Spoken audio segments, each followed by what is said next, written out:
You know, inside President Obama's new budget, there's a plan that would allow housing authorities to increasingly set time limits or even work requirements for participants. Again, this is in the president's budget. As it stands right now, government housing benefits, typically, they're open-ended. Federal housing programs let low-income Americans receive rent vouchers or live in government complexes for years, sometimes even decades. Take New York City, for example. The average person stays in public housing for just over 20 years. But in the 2014 Obama budget, they want to change that. Calls for the expansion of a project that allows select housing authorities to set restrictions on residents or try other strategies to promote self-sufficiently. Currently, only 39 housing authorities out of more than 3,000 actually have this power we just described, and congressional approval was required in every single case. Now, there's mixed reaction to this idea. Housing agencies say, hey, makes sense to us. Other people say not so much. You've got the National Low-Income Housing Coalition saying the change would force people off housing assistance before they can get on their feet. We're talking about this in the planning meeting, Dominic.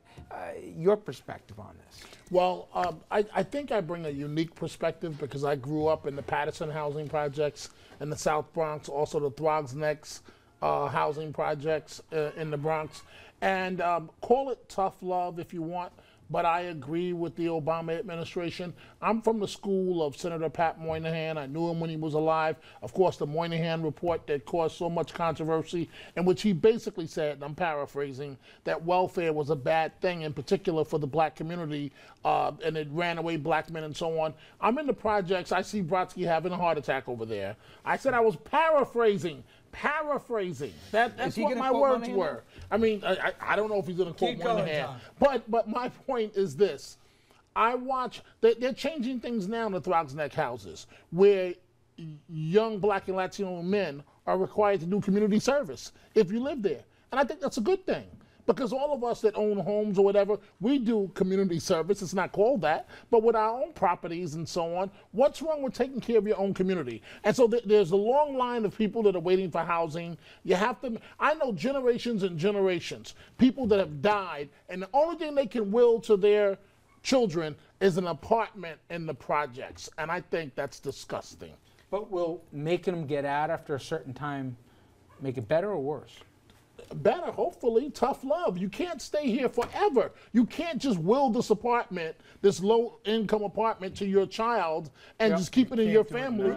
Rudy Giuliani helped clean up the welfare rolls by making sure people went to work and didn't stay on at that point. And what Giuliani did was a good thing. I know it's not popular. Didn't do any such thing. Work requirements came in as a result of federal and state legislation. Right, Pat Moynihan didn't say welfare was destructive. He said what did he say? He said that there was a decline in black families, and he called for more federal involvement. Okay, wait. That's not almost exactly what I just said? No, you said he said welfare was causing the problem.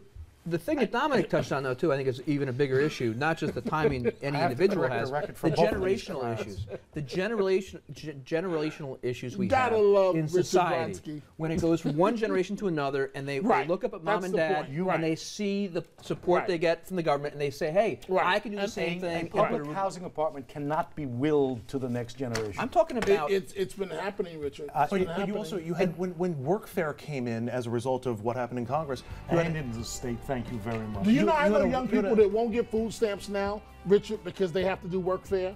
And I think that's a good thing. That's a good thing. They won't go to work fair.